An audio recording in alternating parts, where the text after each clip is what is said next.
Shalom Uvracha à notre groupe qu'on aime beaucoup, Ateret Mordechai. Nous sommes aujourd'hui Parashat Shoftim. Je voudrais citer ce que le Gaon Hida, notre maître nucléaire, a ramené dans son livre Nahal Kedumim, les fleuves des anciens, au nom de Rabbi Chaim Vital, Hamalach Rabbi Chaim Vital, l'élève intime du Ari Akadosh, début du XVIe siècle. Concernant le premier verset de la paracha Shoftim Veshotrim Titen Lecha Bechol She'arecha, des juges et des policiers, Titen Lecha, tu poseras pour toi, Bechol She'arecha, dans toutes tes portes. La question du Rav Chaim Vital est pourquoi la Torah nous parle au singulier. Lorsqu'on veut parler des Shoftim, c'est-à-dire des tribunaux, on parle pour le peuple d'Israël entier. Il est une mitzvah de poster des tribunaux dans chaque ville pour juger dîner nefashot, c'est-à-dire concernant l'âme, est-ce qu'elle mérite de vivre ou elle ne mérite pas de vivre, si elle fait un péché qui est relatif et en dérivé avec les fautes gravissimes, comme par exemple skila, lapidation, strangulation, brûlure, ou bien Hereg, le coup de l'épée. Il nous faut poster des Sanhedrin. Pourquoi la Torah nous parle ici dans un langage singulier, particulier? Titen lecha. Tu mettras des juges et des policiers à toi. Et qu'est-ce que ça veut dire Bechol she'arecha? Alors Rabbi Chaim Vital dit la chose suivante. Lechol adam yesh kama she'arim begufo. Ici, la Torah veut faire allusion à chaque être humain, le concernant dans son corps et dans son âme. À tout homme, et tout homme obtient et possède des orifices dans son corps. Ce sont des portes. Sha'ar hare'iya, le portique de la vue, par ses yeux. Sha'ar hashmi'a, le portique de l'écoute, par ses oreilles. Sha'ar hare'ah, le portique de l'odorat, par son nez. Sha'ar hadibour, le portique de la parole, par sa bouche, sa langue, ses dents. Sha'ar hamishush, le portique du toucher, par ses mains, par ses doigts, par ses pieds, par ses orteils. Par ces orifices-là, qui sont des portes, par elles, Ovrim benichnasim la Adam, rentre et pénètre chez l'homme Kol inyane ha'olam, tous les sujets qui existent dans ce monde, tous les dossiers, ben hadvarim arsuyim, soit des choses acceptables, concevables, la merveille de Hachem dans la création, la mer, la terre, ce qui possède la terre, ce que possède la mer, les cieux, on peut regarder à travers les cieux, comme dit le prophète, c'est umarom anechem. Levez vers les hauteurs vos yeux, Ur'u mi bara'ele, et regardez qui a créé tout cela. Mi, avec ele, ça fait le mot Elohim, c'est-à-dire Dieu, béni soit-il, qui se nomme dans son nom de puissance nécessaire, Elohim, le Dieu de la nature, Akadosh Baruch Hu Elohim. Regarde avec tes yeux. Il y a des choses qu'on peut voir avec les yeux, qu'on peut pénétrer à l'intériorité de l'homme, par ses yeux. Mais il y a des choses aussi, dvarim ra'im, des choses mauvaises, des événements, des visages, hamevi'im lidehet, qui amènent l'homme à la faute. Le devoir de l'homme dans ce monde, les hatziv ala she'arim, shoftim veshotrim. Il faut dresser à toutes ces portiques, il faut dresser des juges et des policiers. C'est à l'homme d'être vigilant et diligent, de surveiller, d'être omniprésent dans la souffrance, dans la présence d'absence et l'absence de présence. Que shofte vedayan. Il doit être comme les dayanim et comme les juges, pour ne pas laisser pénétrer et intérioriser les gouffos, dvarim she'enam re'oim. Des visions, des écoutes, des paroles qui ne sont pas aptes. Alken dibra Torah belashon yahid. Explique Rabbi Chaim Vital. La Torah fait allusion au terme singulier parce qu'elle parle avec chacun de nous. Et elle lui dit, des policiers et des juges, tu dois poster des gardiens à ta porte. Explique le Gaon Hida en ajoutant que là, l'allusion à chaque particulier du Am Israël, garçon, fille, il faut une barrière, il faut une porte à toutes ces ouvertures, tous ces orifices qu'il a.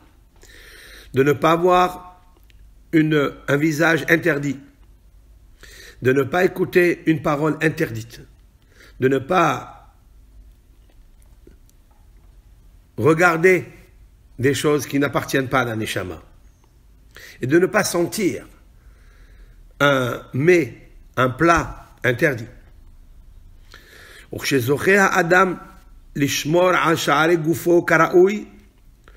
Lorsqu'un homme mérite, par son travail, par son labeur, par son exercice, par ses sacrifices, de garder les portiques de son corps convenablement, il dit le Gaon Hida, il est assuré que se réalisera pour lui, pour sa famille, pour ses enfants, le verset qui dit Pithu she'arim, dans le ciel, lorsque une âme quitte le corps et elle monte dans son faisceau lumineux qu'elle a créé par ses mitzvot, par sa hachamaim, en abandonnant et on n'a pas violé les lois positives, on n'a pas transgressé les lois négatives que la Torah nous a interdites. Alors il y a des malachim qui disent Pithu she'arim, ouvrez les portes des cieux, du Gan Eden. Veyavo goy tzaddik shomer emunim. Et vienne un peuple tzaddik, juste, shomer emunim, qui a gardé la fidélité avec HaKadosh Baruch Hu. Mida keneged mida, mesure pour mesure. Lui, il a gardé les portiques de son corps, eh bien il méritera qu'on lui ouvre devant lui Sha'are Shai Olamot, les portiques des 310 mondes spirituels qui existent dans le Gan Eden. Vous imaginez un petit peu, l'homme il a 248 os. Parmi les muscles, parmi les orifices, il a les yeux, il y en a 2. Les oreilles, il y en a 2. Les narines, il y en a 2. Il y a la bouche, il y a 1. Le Brit Mila, il a 1, avec l'orifice. Combien un homme, il devra faire attention à ces 7 orifices. Sha'arecha, c'est ça les portiques. Lorsqu'un homme fait attention à la mahshava, à la pensée, là, il n'y a pas de portique. Là, il n'y a pas de porte. Comme a expliqué Rabbi Yissim Hazisl, que des milliers de détritus faisant référence à mauvaises pensées peuvent rentrer à l'intérieur de l'homme. Et sa pensée peut devenir la poubelle. Bien que la pensée est hautement distinguée, mahshava de mahshava, la pensée de la pensée, c'est la neshama de la neshama qui peut être reliée avec HaKadosh Baruch Hu et se retirer pour quelques instants, que pour quelques instants bien sûr, et paraître et apparaître la dimension de l'âme et de l'ange. Eh bien, qu'est-ce qu'il advint de cette mahshava, pensée? Une poubelle. Tout peut rentrer dedans. Toutes les saletés, toutes les épluchures, toutes les clipotes, les forces négatives, les écorces négatives peuvent rentrer à l'intérieur. C'est à l'homme d'être tzaddik shomer emunim. C'est-à-dire, il doit être injuste. Il doit être un vrai tzaddik de fermer la porte à toutes sortes de yitzhara qui concernent la vue, la vision, le regard, des regards égarés. Il faut faire attention à des paroles interdites, à ne pas écouter, à ne pas sortir de sa bouche, ne pas avoir des mauvaises pensées pour ne pas, Dieu préserve, avoir des pollutions nocturnes ou autres, car cela abîme la neshama et les portiques orifices de la neshama. s'il y a un juif, un ben Israël ou tout homme, il est marqué ici Goy Tzadik, un peuple qui est Tzadik. Il n'est pas marqué le peuple d'Israël. Il est marqué Goy Tzadik, celui qui veut être juste avec lui-même et respecter la création que Akadosh Baruch Hu a sculptée en lui, a formée en lui, a imprimé en lui, les yeux, les oreilles, les narines, la bouche, la langue, les 32 dents, toutes ces forces que Hachem a données, eh bien on dira de lui, Yavo Tzadik, ouvrez les portes pour le Tzadik, Shomer Emonim, qui garde la fidélité de Hachem. Il méritera qu'on lui ouvre 310 mondes dans le Gan Eden. Et ça, c'est extraordinaire. C'est ça, Shoftim Veshotrim Titen Lecha. Habituellement, cette péricope de Shoftim, elle tombe dans les premières semaines ou les premiers jours de Elul. Ce mois qui est tellement important, tellement grandiose. Et il est dit la chose suivante.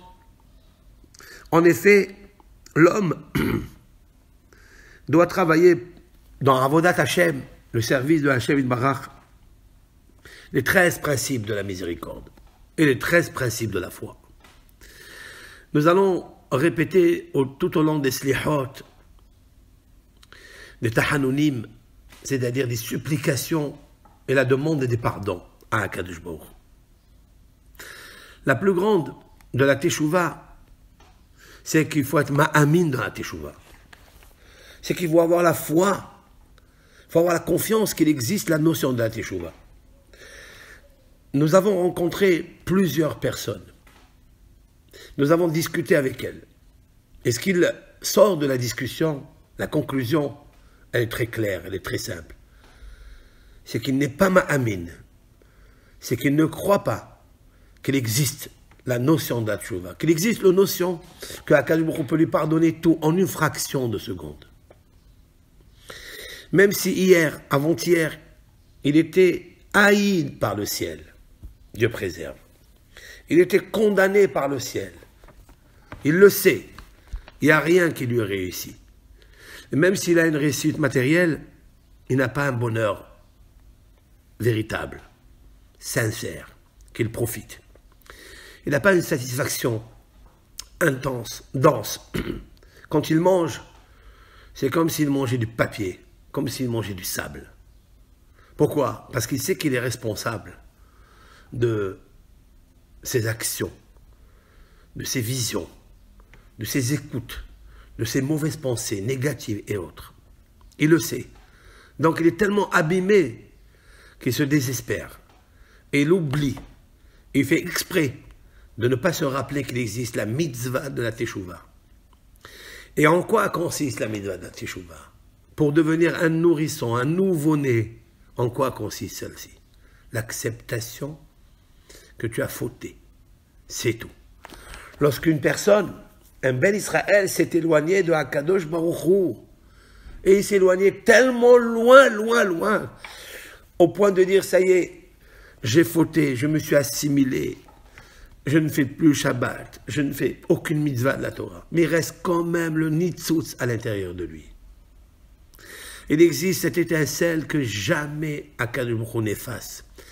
Et aucune force négative, aucune force maléfique ne peut effacer. Comme l'a dit le prophète, et même lorsque ils sont partis dans les terres de leurs ennemis, l'homme Assim, Akadosh Baruch Hu dit, je ne l'ai pas détesté, je ne me suis pas dégoûté d'eux. Et je n'ai jamais pensé les détruire et les faire disparaître totalement de la création. Jamais. Il existe la notion de la teshuva, même quand tu es dans ta propre galoute.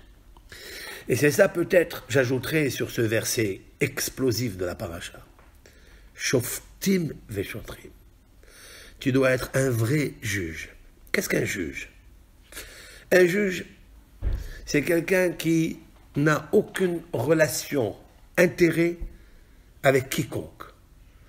Son devoir, c'est d'être relié avec Akadosh Baruch Hu et sa Torah et la justice.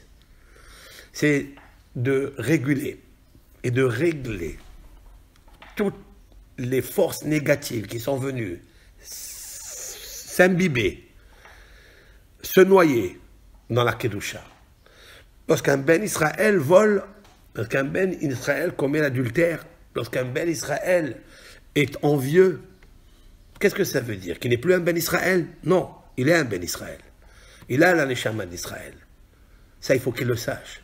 Mais HaKadosh Baruch Hu l'a mis dans l'épreuve pour voir si c'est une preuve d'amour envers le Créateur. Est-ce qu'il sait vraiment qu'il existe ce Créateur ou pas? Alors, de deux choses l'une. Si il sait qu'il existe le Créateur, on sait que le Créateur est bon.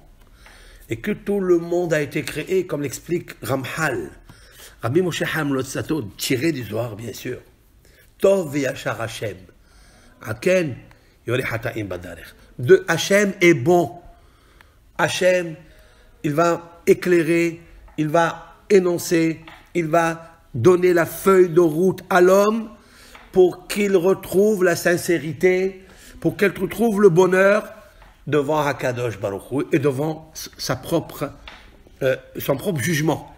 Veshotrim, il devra être le choter, il devra être le gardien de toutes ses pensées, de toutes ces orifices qu'il a, à savoir les yeux, de ne pas regarder des choses égarées, de ne pas écouter des choses qui amènent l'homme à s'oublier et à oublier HaKadosh Baruch Hu. Et après, l'homme, il se trouve dans un labyrinthe où l'on ne peut plus. Et après, il se demande, mais où est HaKadosh Baruch Hu? Pourquoi il m'arrive des choses comme ça?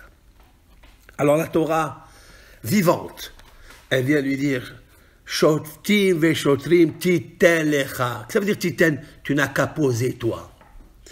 C'est toi, tout dépend de toi. T'attends pas que tel rabbin il te fait un cours et telle personne il va te donner des conseils ou tel psychiatre il va t'aider. Tout ça c'est magnifique, c'est bien. Mais si toi, tu ne fais rien, eh bien jamais tu guériras. Tu resteras tout le temps dans la faute. Et tu oublieras qu'il existe la émouna de la teshuva. Avoir la émouna qu'il existe à Kadosh Baruch Hu, qu'il est bon et qu'il est prêt à te pardonner seulement une seule condition. Elle est petite, très petite. Tu devras la sortir de ta bouche parce qu'elle est très proche de ton cœur et de ta bouche. C'est laquelle des choses? Hatati. J'ai fauté. Tu devras aller devant la mer, ou bien t'isoler dans un champ, dans une forêt, et dire à Kadosh Baruch Hu, tu existes, je sais que tu existes. Je sais que quand tu as voulu, parce que je t'ai demandé de m'aider, tu l'as fait. Et un homme, il peut apporter des preuves, lui, titel lecha, apporte des gardiens, apporte des juges, apporte des témoignages. Parce que devant le juge, qu'est-ce qu'on fait? Pour clarifier le dossier, nous apportons des preuves, des témoignages. Apporte des témoignages à toi-même. Titen lecha, titen. Toi, tu dois donner. Pour toi. Tu dois parler avec toi-même. Et tu te dis, oui Hachem, je témoigne que tu m'as jugé favorablement. Tu m'as aidé dans cette situation. Je le sais. Donc, il existe à Kadosh Baruch Hu. Bien, je sais que je n'arrive pas à avouer que le Yetzer Hara m'a entourloupé. J'ai loupé le coche. Et il m'a entourloupé. C'est la raison pour laquelle il faille sortir de sa bouche Hatati, j'ai fauté, mais pas seulement cela. Voilà pourquoi ça ne réussit pas quand on dit Hatati et on récidive. Parce qu'on a oublié quelque chose. De détailler la faute envers toi et toi-même et à Kadosh Baruch Hu. Parce que Kadosh Baruch Hu, c'est un juge qui ne commet pas d'iniquité, il n'accepte pas le mensonge. Il n'accepte pas que tu sortes pas de ta bouche devant lui ce que tu as fait. Et donc nous savons qu'il nous faut dire la faute que nous avons faite devant un Kadosh Baruch Hu. D'où nous savons cela? Moshe Rabbeinu nous a donné la feuille de route. Moshe Rabbeinu, alav shalom, lorsque le peuple d'Israël il a fait la pire des fautes, l'idolâtrie, seulement l'idolâtrie via la faute du veau d'or, l'Éternel s'est enflammé au point de dire à Moshe Rabbeinu, laisse-moi tranquille, je vais effacer ce peuple. Cette phrase qui est sortie de la bouche de Dieu, comment un homme sur terre pourrait l'effacer? Comment un homme pourrait l'annuler? Et oui, Moshe Rabbeinu nous a appris comment l'annuler. Ana Hashem hata'am hata'a gedola. Hashem, je sais que ce peuple a fait une faute gravissime. Voilà, mais on ne sait pas laquelle. Et Moshe de détailler laquelle. Asulahem egel masecha. Ils ont fait un veau d'or et ils se sont prosternés devant lui. Il a cité, il a déclaré, il a détaillé la faute. Même si elle est une faute de taille, il faut la détailler. Quand lorsque tu la détailles, alors tu deviens un tailleur. Et tu deviens un tailleur pour coudre les déchirures que tu as provoquées à tes yeux. L'abîme dans lequel tu as approfondi, la descente vertigineuse.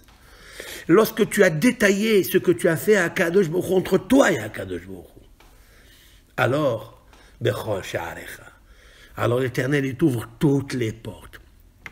C'est vrai que les portes de la Teshuvah ne sont jamais fermées. Mais à une condition, lorsque tu diras, Hatati, j'ai fauté. Et voici la faute que j'ai faite. Et un homme, une fois qu'il grandit, ça arrive dans certains niveaux, où l'homme il grandit, il excelle et il devient tzaddik. Il lui est quand même difficile d'avouer la faute qu'il a faite et de la détailler devant Hachem. Parce qu'il se dit, voilà, je suis tzaddik, je suis blindé. Et voilà, je fais les mitzvot. Je me lève à la tefila, je fais mon schéma, je mets les tefilines tous les jours, j'embrasse la mezouza quand je sors de la maison, je fais Netilat Yadayim avant de manger du pain, 30 grammes de pain, j'ai envie de faire Birkat Hamazon, il excelle, il accède, il évolue d'élévation en évolution, d'évolution en élévation, mais il y a une solution qui n'arrive pas, c'est de dire oui. Oui, je voulais m'entraîner à telle et telle faute. Oui, je voulais entraîner la personne qui se trouve devant moi à une autre faute. Oui, peut-être j'ai fait la faute. Qu'est-ce que dit Maïmonide? Quelle est la vraie Teshuvah? Alors il y a la petite Teshuvah, il y a la vraie Teshuvah, c'est ce qu'on appelle Baal Teshuvah Gamour. Un vrai Baal Teshuvah complet. Laquelle? C'est celle que un jour il a fauté avec une femme. Malheureusement. Il est tombé dans le piège. Et dans une ville, dans une chambre, dans un pays. Et cette fois-ci, après la faute, il a fait Teshuvah et il dit, je ne recommencerai plus. Alors l'Éternel va le tester.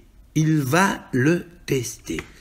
Il va le faire rencontrer dans le même pays, dans la même ville, dans le même hôtel, et la même femme.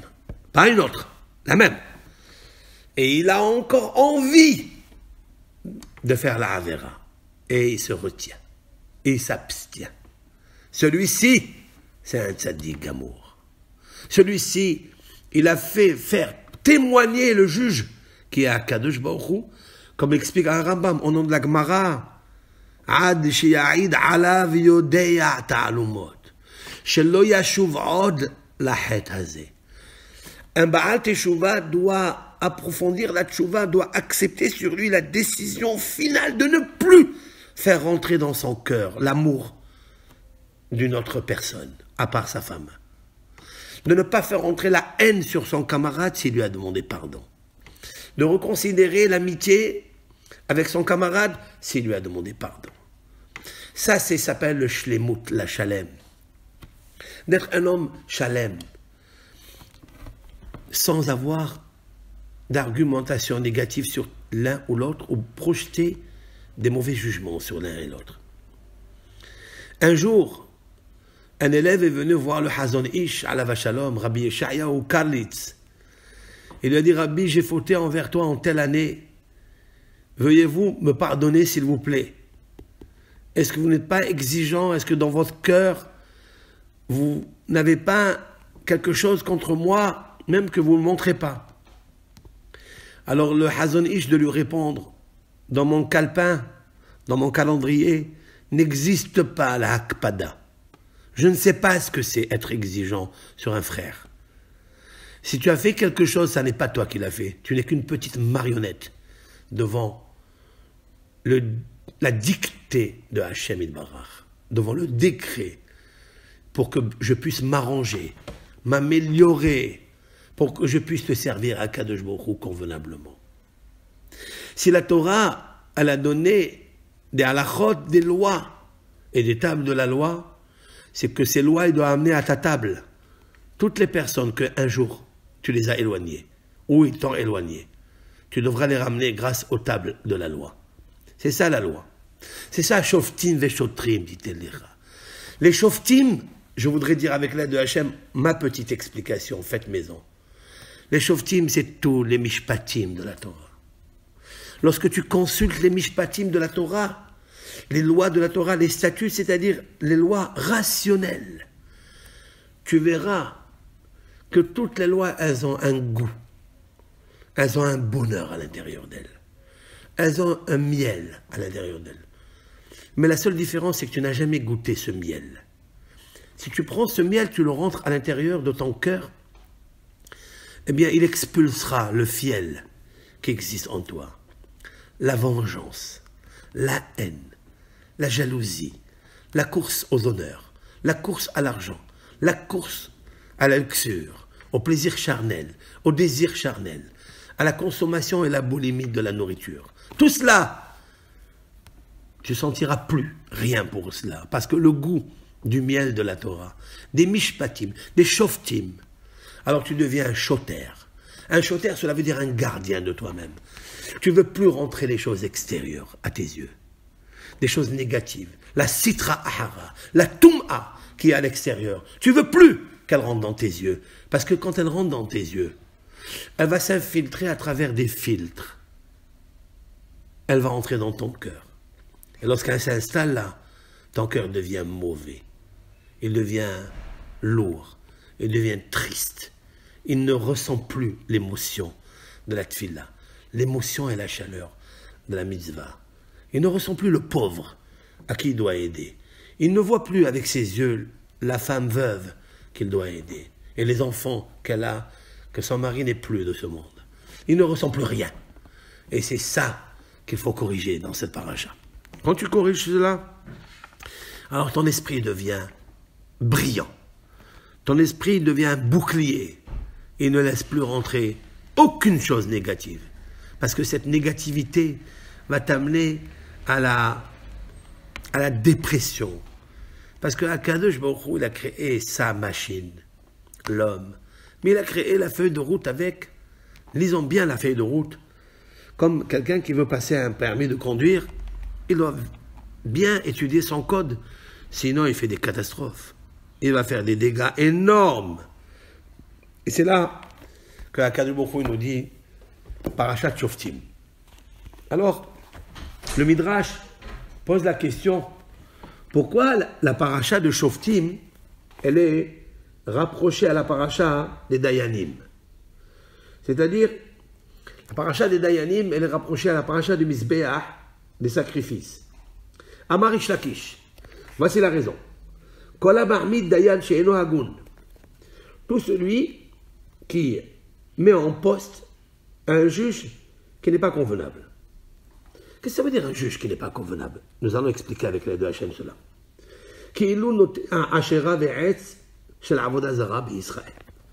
C'est comme si il a planté un arbre pour lequel s'est prosterné un juif et l'a rendu Avodah Zarah.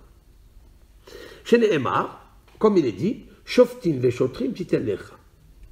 Des juges et des policiers, tu poseras chez toi, mais Samirle, et la Torah a juxtaposé dans le Passouk 21, dans la paracha, Lo tita alecha ashera kol etz. La Torah nous a recommandé de ne pas planter un arbre qu'on a adoré, qu'on s'est prosterné.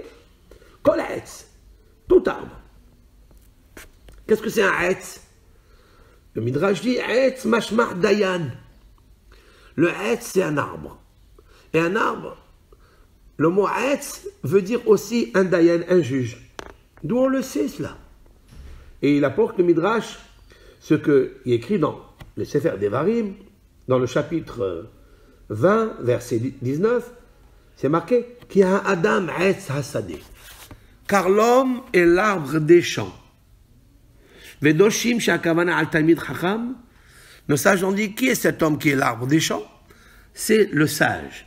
Amar Rav Ashi.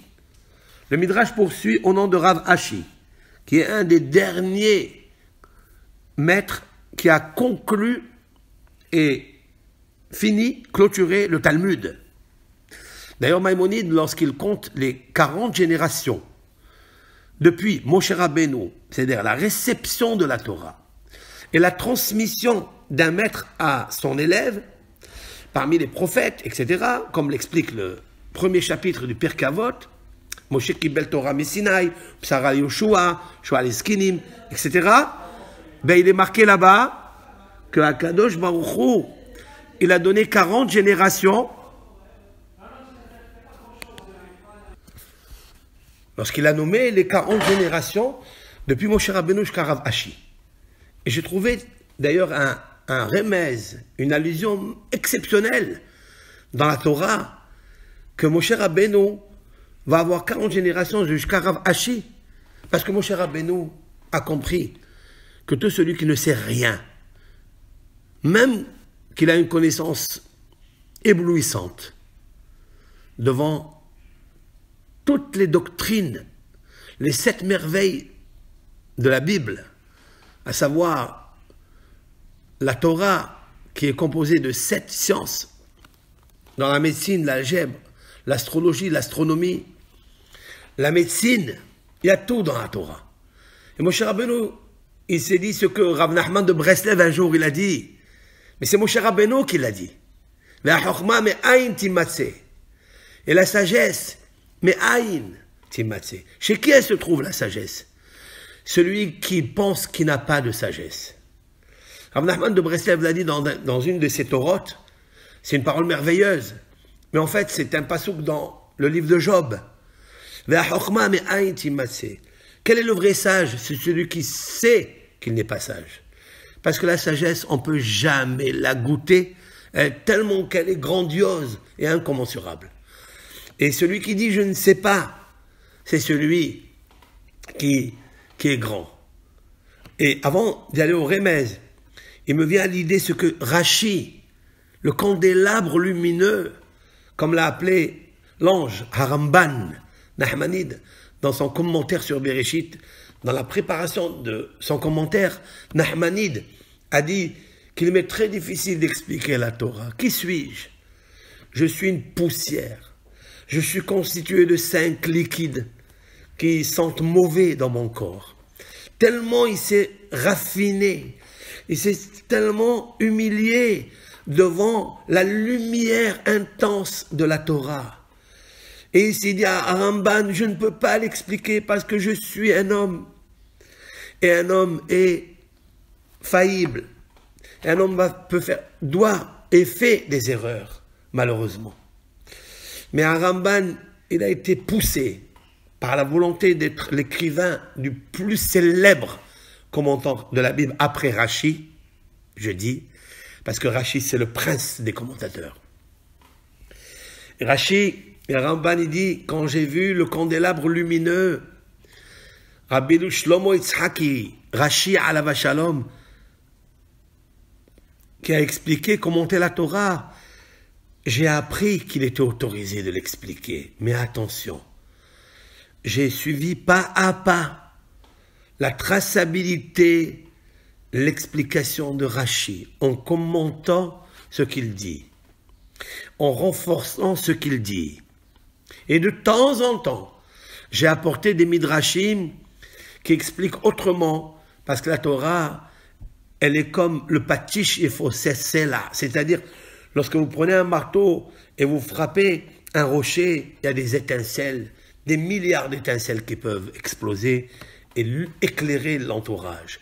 La Torah, c'est un rocher rempli de lumière, que de lumière.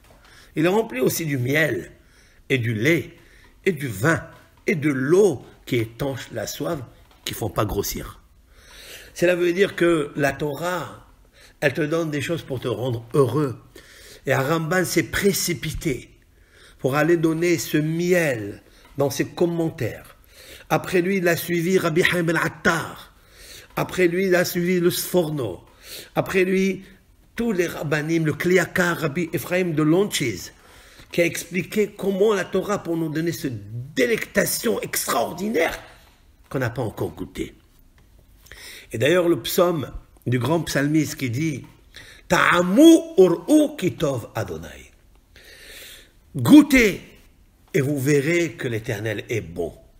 Goûtez la Teshuvah aussi, pas seulement la Torah. Dans la Torah, il y a une mitzvah. Cette mitzvah, c'est la Torah ou l'étude de la Torah. Il existe un verset qui dit qu'il y a un mitzvah.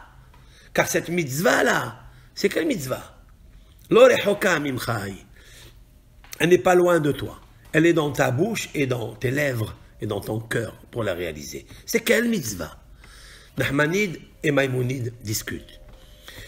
Maïmonide dit c'est la Torah. Nachmanide dit c'est la Teshuvah. Mais ils ne sont pas en contradiction. Il nous permet de le réconcilier et de dire que la vraie Torah, c'est la Teshuvah et la Teshuvah, c'est la Torah. Parce que ce n'est pas possible d'arriver à la Teshuvah s'il n'y a pas la crainte de Dieu. Et ce n'est pas possible qu'il arrive à la crainte de Dieu s'il n'y a pas le moussard de Dieu. Et ce n'est pas possible d'avoir le moussard de Hachem si on n'a pas la Torah de Hachem. Parce que chaque lettre de la Torah est un moussard. Chaque lettre de la Torah est un Yirat Shamayim. Celui qui nous a appris tout cela, c'est qui? C'est Moshe Rabbeinu. Moshe Rabbeinu, dit le Midrash, c'est le seul qui peut venir devant Akadosh Baruch Hu et lui dire « Tu peux me juger. Je te donne l'autorisation de me juger. Je n'ai fait aucune faute. Le seul. Mais pas ni Avraham, ni Yitzhak, ni Yaakov. » Le Midrash dit que si Akadosh Baruch Hu il veut juger les patriarches, il ne leur resterait aucun mérite. Alors pourquoi il ne les juge pas? Parce qu'il est marqué dans cette paracha « Betzedek tishpot et amitecha » avec justice et avec bienveillance, tu jugeras amitecha. C'est quoi amitecha? Amitecha, ça veut dire ton camarade. Celui qui était ami, celui qui était avec moi. Juge-le avec bienveillance. De qui s'agit-il? Le Midrash dit qu'il s'agit d'Avraham, Yitzhak et Yaakov qui étaient toujours des avadim devant Hachem, des serviteurs devant Hachem. Hayuratzim lefanav kassusim. Ils couraient pour faire la volonté devant Hachem et devant lui, et seulement devant lui, et pour lui. Parce que tout le travail de Avot, Akdushim, c'est servir à Kadosh Baruch. Comme l'a expliqué Maïmonide lui-même, dans le Guide des Égarés, Perek Gimel, dans son chapitre 3. Pourquoi Hachem demande Rambam? Et la question qu'on se demande tous pour celui qui demande des questions. Celui qui veut consulter, celui qui veut comprendre, celui qui veut observer. Pourquoi Hachem il a aimé les matriarches et pourquoi Hachem il a aimé les patriarches? Mi pene di Rambam, la raison est claire. Shkol avodatam. Tous les services de les patriarches étaient pour faire plaisir, seulement plaisir à Hachem Yitbarach. Et ça, c'est très difficile. Alors, si c'est ainsi, alors pourquoi ils ne peuvent pas tenir devant Hachem dans le jugement? Pourquoi l'Éternel devra les juger favorablement? Il doit les juger parce qu'ils sont amitecha, parce qu'ils sont avec lui. S'ils sont avec lui, pourquoi les juger puisqu'ils ont fait tout ce qu'il a demandé? Non, il reste des choses. Lorsque vous consultez la Torah, on le voit. Comment Avraham, il a aimé les personnes, Rechaïm de Sédom, pas parce qu'il les a aimés, parce qu'ils étaient bons, non, parce qu'ils étaient des créatures de Dieu. Et puisqu'ils étaient une créature de Dieu, donc l'Éternel a dit une parole pour les créer. Et puisqu'il a dit une parole, donc cette parole, elle s'est imprimée dans cette créature. Et si elle s'est imprimée, elle ne va jamais s'abandonner. Parce que la parole de Dieu est Dieu. Elle ne s'abandonnera jamais. Et Abraham a dû respecter cette parole qu'il y a en eux. C'est pas un Rav Nachman de Breslev dans la Torah, Resh Pebet, 282, de regarder toujours le côté positif qu'il y a chez quelqu'un. Pourquoi il faut le regarder, ce côté positif? Alors qu'il est méchant. Les gens de Sédom étaient des impies. Ils ont pris, pour éclaircir un témoignage du Midrash, ils ont pris la fille de Lot, le neveu d'Abraham, ils l'ont dénudée complètement, attachée à un mur, rempli de miel pour qu'elle puisse recevoir tous les abeilles, des ruches qui existaient à son entourage. Et avec ça, elle a tout abîmé, et quand même, Akadosh Baruch Hu, il voulait les exterminer, et Abraham, il a dit non, Akadosh Baruch Hu, je vais aller chercher s'il y a encore un tout petit peu de Amitecha. C'est quoi Amitecha? Amitecha, ça veut dire ce que toi tu as, Akadosh Baruch Hu, en lui. Ce que Akadosh Baruch Hu, tu as en lui. C'est ta petite parole, Akadosh Baruch Hu. Quand tu as créé cet homme, tu as créé en lui cette étincelle divine. L'étincelle divine de l'âme juive, c'est qui Helek Hashem Amo. Eh bien, il existe cette étincelle dans toutes les créatures. Et Abraham devrait se battre et se sacrifier pour aller récupérer cette petite étincelle, mais il n'a pas pu. Mais on a vu qu'Abraham, il a fait quelques fautes, quand même. Vous savez quelle est la faute qu'il a fait Abraham? D'après Nachmanide, c'est lorsque Sarah et Abraham sont descendus en Égypte pour cause de famine en Eretz Israël, en terre de Canaan. Eh bien, Abraham a dit à Sarah, tu es très belle. Je viens de reconnaître, je viens de m'apercevoir que tu étais très belle.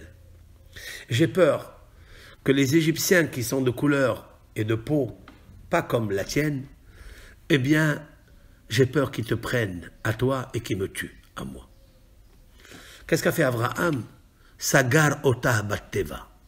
Il l'a enfermé dans une boîte. Et quand ils sont passés à la douane, ils ont ouvert et ils ont vu Sarah. C'est les douaniers qui ont amené le dîn. Ils sont partis rapporter ces paroles et la beauté physique de Sarah. Et ils ont dit, Vayhalalu Otah el Paro. Batukaha Isha bet Paro. Ils ont fait des éloges, elle a été prise. Il a fermé la teva sur Sarah. Et c'est ça, Sarah Mskina, qu'est-ce qu'elle fait dans une teva? Et voilà que cette histoire elle va se reproduire chez Yaakov. Parce que Yaakov Avinu, lorsqu'il va rencontrer Esav, le douanier, avec 400 douaniers qu'il a amenés d'Égypte, comme l'explique Rabbeinu Behaye sur la paracha, qu'il a amené 400 hommes, mais qui sont ces hommes? Car vous savez très bien que Arba Me'ot Parsa, Eretz Mitzrayim. L'Égypte contient 400 parsa.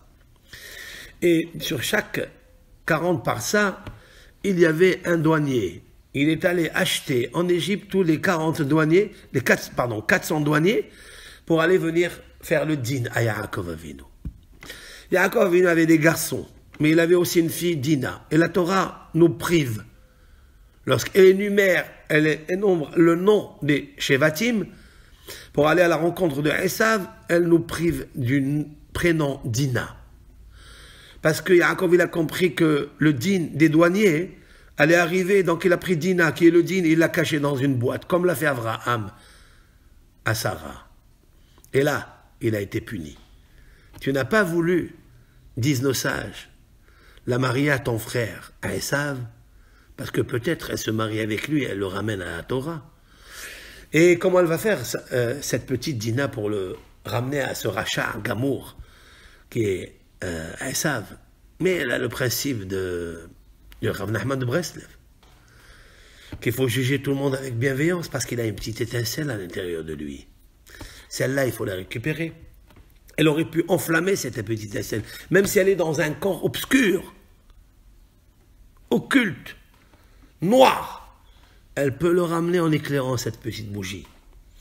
Par le principe que nous dit le Chovot Alvavot dans Sha'arat Tshuva, Le devoir des cœurs, Rabbeinu Behaye Ben Pkouda Dayan nous dit dans son livre lumineux, précieux, Havot al-Vavot, le devoir des cœurs.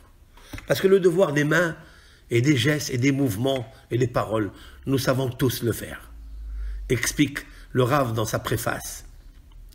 Ça, nous trouvons des livres qui nous conseillent ceci, cela pour faire ça et ça. Mais le devoir des cœurs, c'est très difficile. Lève ce qui gîte dans ton cœur. À quoi il pense, à quoi il réfléchit, à quoi il court. Ça, c'est Havot al-Vavot. Le Havot al-Vavot dit, Alav Shalom, il dit quelque chose d'extraordinaire. Me'ata or dohehar behoshech. Un peu de lumière, juste un peu de lumière, repousse, récuse beaucoup d'obscurité. Ça, il parle de quoi? Il parle de la Teshuvah. Il parle de la lumière de la Torah, la lumière de la mitzvah, quand un juif, un ben Israël ou tout autre homme fait les mitzvot que l'Éternel lui a demandé de faire. Par exemple, les lois Noahid ou Noahid. Lorsqu'un homme sur terre, il pratique ce que le bon Dieu, son Créateur, lui a demandé de faire pour qu'il puisse survivre et vivre avec satisfaction et bonheur, eh bien, il repousse l'obscurité qu'il a en lui. Mais je voudrais ajouter, moi, quelque chose. La petite lumière étincelle qui existe dans chacun parmi nous, celle-là, il faut la faire monter. C'est celle-là qu'il faut éclairer. C'est celle-là qu'il faut allumer. Parce que celle-là, elle repoussera tout le récha, tout la réchaout, tous les abîmes que tu as provoqués, tous les kilkulim, toutes les destructions que tu as fait dans le Olam Ha'elyonim, grâce à cette petite étincelle, tu peux la rallumer. Et celle-là, elle s'éteint jamais. Elle est juste en sommeil.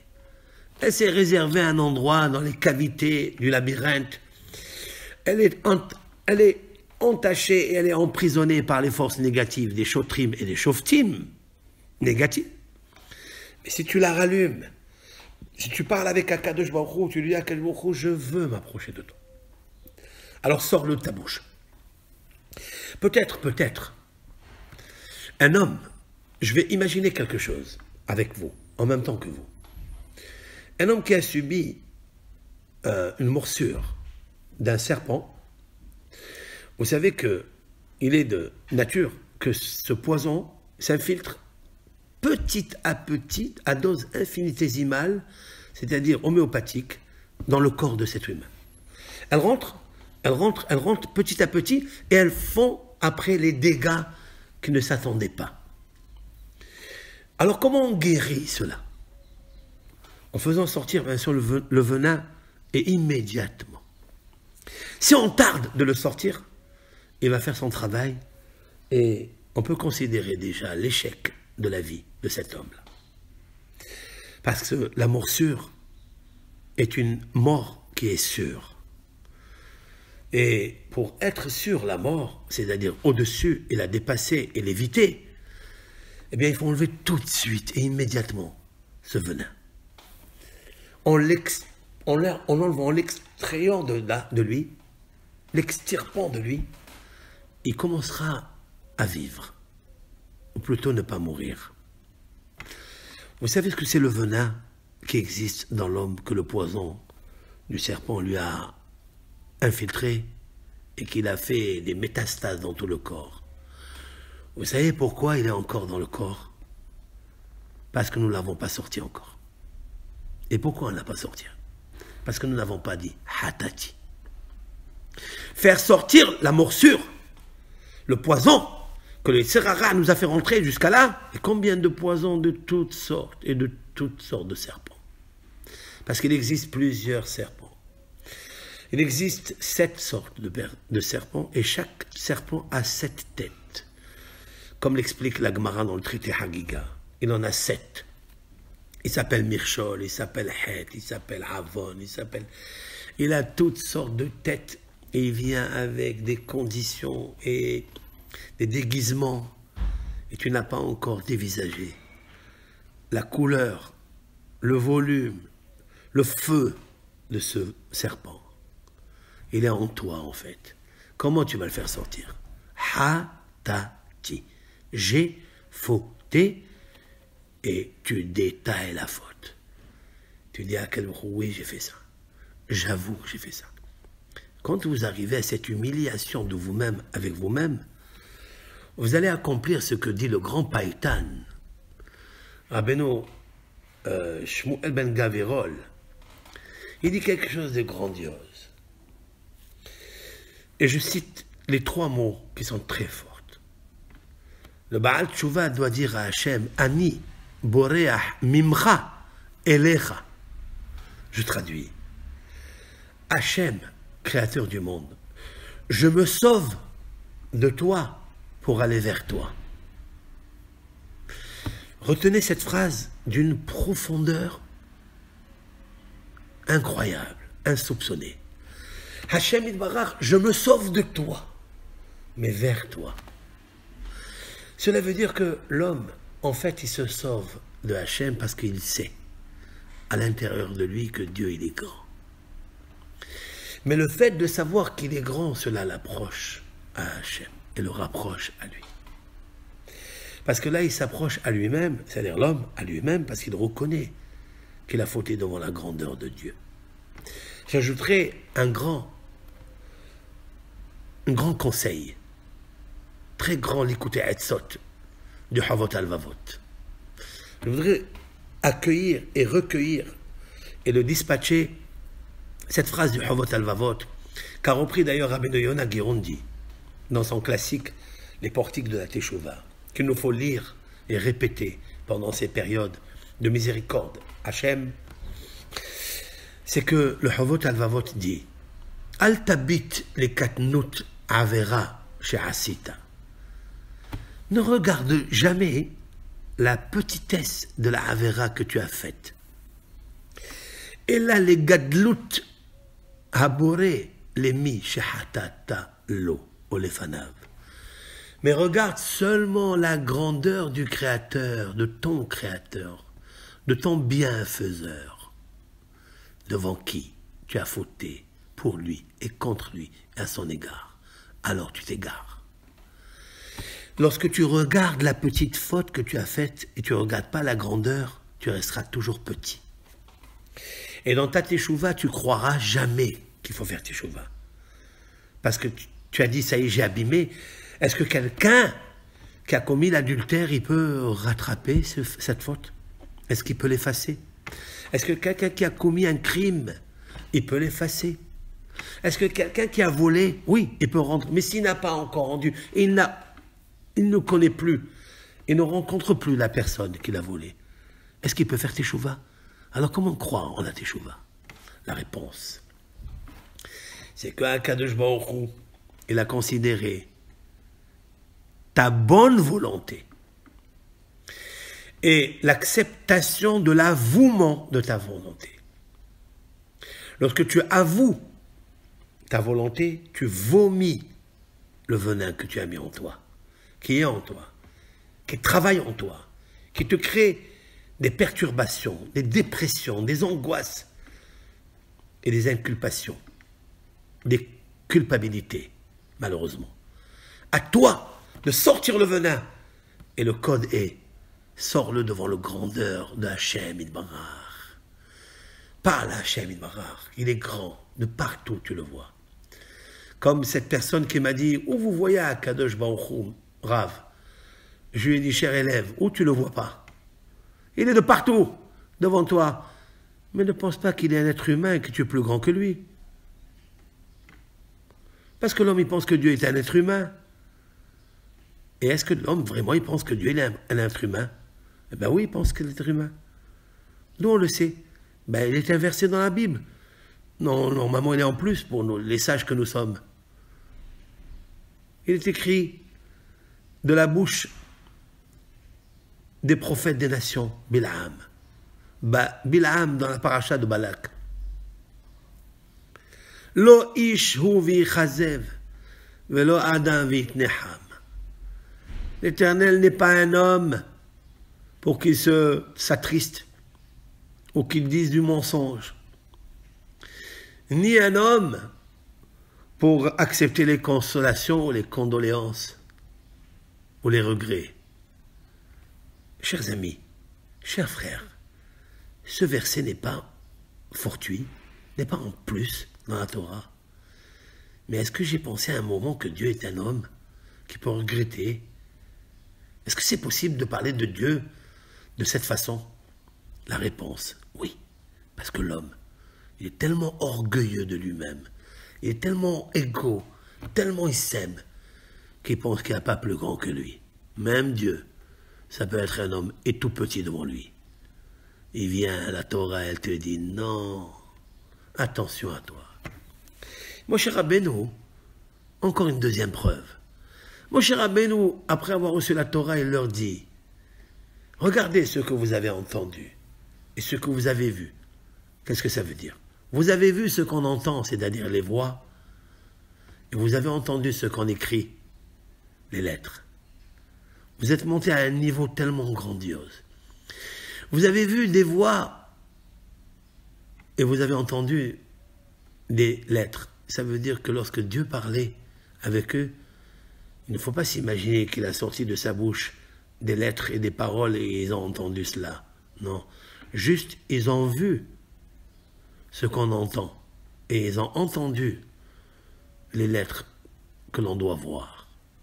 C'est-à-dire, ils sont arrivés à un niveau de prophétie tellement grand que sous une montagne, seulement une montagne, remplie de feuillage, de buissons, Séné, Har Sinaï, ils n'ont vu aucune image et aucune lettre et aucune voix. Ils n'ont entendu. Alors, qu'est-ce qu'ils ont vu, qu'est-ce qu'ils ont entendu? Moshe Rabbeinu de leur dire qu'il aurait item kol temuna. Vous n'avez vu aucune image, car on ne peut pas s'imaginer Dieu. On ne peut pas fantaser Hachem Yitbarach. Dieu est tout, et il est en toi. C'est cette bonté, cette grandeur. C'est devant lui qu'il va faire tes chouvas. Devant cette bonté que tu dois manger et pénétrer en toi pour la savourer et se dégoûter de toutes les autres qui viennent à toi pour te faire fléchir. Alors avant de fléchir, c'est-à-dire de tomber, il faut fléchir, envoyer la flèche. Et avant de fléchir, envoyer la flèche, il faut d'abord réfléchir. Et réfléchir, la première des choses, c'est de faire sortir le poison qui y a en toi. Le het. Ce poison qui est en toi, il est de feu. C'est le cancer de l'âme. Il t'abîme tout. Comment on le sort? Hatati. J'ai fauté, et j'ai fauté, et j'ai fait ça, et ça, et ça, et ça. Tu devras détailler toutes les avérotes que tu as faites en aparté, en singulier, en étant dans ta chambre seule, il est avec toi. Il t'écoute. Comme c'est marqué, si un homme il se cache dans les fins fonds des cavités, et je ne suis pas, moi, Hachem, qui le vois. Moi, je le vois, ce qu'il fait. Je vois son cœur. Je vois si son cœur est sincère, si sa teshuva est sincère, si vraiment il va récidiver ou il fait du psitatisme. Il dit, j'ai fait teshuva, hatati, aviti, pachati, achamti, j'ai volé. Mais qu'est-ce que tu as volé? Tu dois le détailler, monsieur. Est-ce que tu l'as rendu? Tu dois le rendre. Dans cela, tu vas marcher avec tes boulets de canon de charge qui ont un poids de la montagne de Sinaï, ou peut-être de l'Everest, ou de l'Himalaya. Alors comment tu vas les sortir de toi? Comment tu vas avancer? Comment tu vas être reçu à Rosh Hashanah, le jour du jugement? Regardez autour de nous, il y a des amis qui nous ont quittés. Il y a peut-être des parents, peut-être des frères ou des sœurs qui nous ont quittés. Peut-être des bons amis qui ne sont plus de ce monde. Ce cours-là, je voudrais le dédier à Avraham El-Harar, qui a toujours écouté mes cours sur YouTube, Facebook, et qui a toujours donné des éloges, qui a toujours rehaussé. Ce cours est dédié à sa mémoire, en exclusivité. Et bien sûr, j'inclus toutes les Neshamot d'Israël, et tous les Neshamot qui méritent de se rapprocher de Akadosh Baruch Hu, parce que tout le monde mérite. Qui n'a pas fait du bien dans ce monde? Qui n'a pas fait un geste de bonté, de bienveillance à l'égard d'autrui? Que Akadosh Baruch Hu puisse faire monter toutes ces âmes d'élévation en élévation dans leur évolution pour trouver la solution finale, le Gan Eden, qui est l'attachement à l'éternel, Aïn Be'aïn, œil à l'égard de l'œil de Hachem Yitbarach. Puisse l'Éternel être bienveillant sur nous, sur toutes les créatures, pour nous rapprocher de lui et être bienveillant pour les autres. Amen et Amen, comme il est marqué, Metzedek tishpot et amitecha. Avec justice et bienveillance, juge amitecha. Celui qui est avec toi, celui qui est en toi. Ça veut dire ton camarade et le camarade gentil qui est avec toi, la puce étincelle de l'Éternel. Juge-la favorablement, monte grâce à elle, éclaire ton chemin, comme ça, avec l'aide de Hachem, tu trouveras le bonheur à la bonne heure. Kol Tov, Shabbat Shalom.